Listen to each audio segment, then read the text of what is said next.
अगर किसी को भागवत कराने का मन हो, मन में भाव आए तो क्या करना चाहिए? बोले दैवज्ञम तु समाहूय मुहूर्तम पृच्छति यत्नता विवाहे आदृशम वित्तम तादृशम परिकल्पये।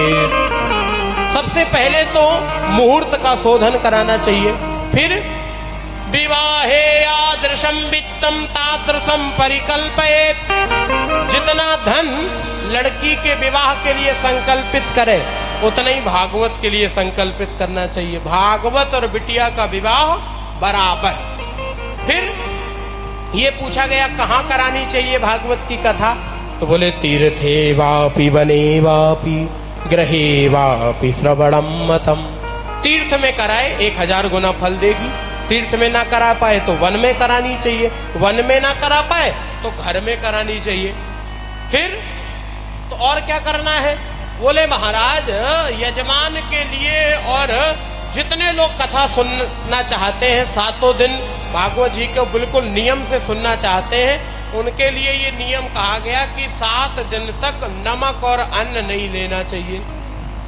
7 दिन तो चलो कोई बात नहीं, हम इतना माफ कर रहे हैं कि जब तक कथा की आरती ना हो शाम तक, तब तक ना लो, आरती के बाद लेते रहो। चल जाएगा कि नहीं?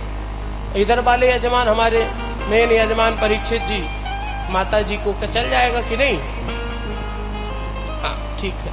तो और भी जो लोग चाह रहे हैं कि कथा का पूर्ण फल उनको भी मिले, तो नमक और अन्न नहीं लेना चाहिए, शाम की आरती के बाद में ले लेवे, ये नियम बताया। फिर और क्या करना है? तो बोले महाराज कथा कोई भी सुनाए तो सुन ले। ना ना ना ना, देखो महाराज इसमें भी नियमावली है। भागवत जी के 12 श्रीमद् भागवत महापुराण के महात्म्य के 6वें अध्याय का श्लोक नंबर 20। अब आप सुन लो। कई लोग आजकल कहने लगे हम भी भागवत कर सकते हैं, हम भी कर सकते हैं, और भागवत में क्या दिक्कत है, सब लोग करेंगे।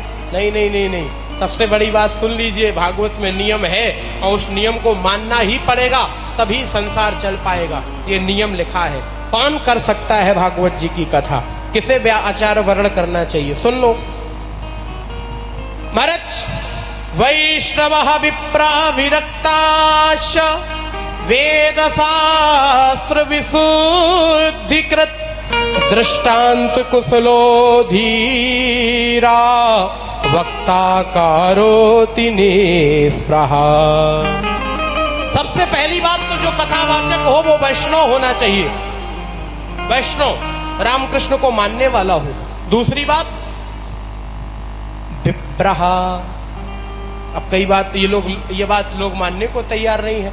भागवत जी का जो नियम है वो देखो, देश संविधान से चलेगा लेकिन धर्म संहिता और वेद से चलेगा।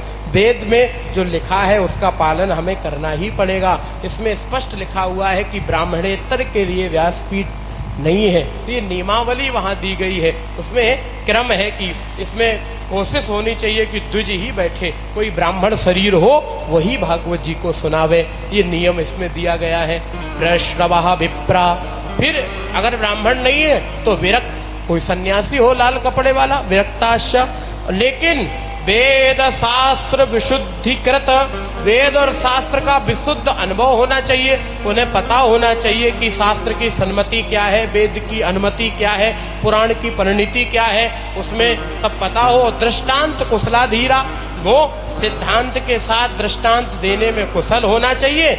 ऐसा वक्ता हो, वक्ता कारोति निस्पृहा, ऐसा वक्ता होना चाहिए। ये भागवत कोई साधारण नहीं है। 335 अध्याय है, 18,000 श्लोक है, 12 स्कंद हैं।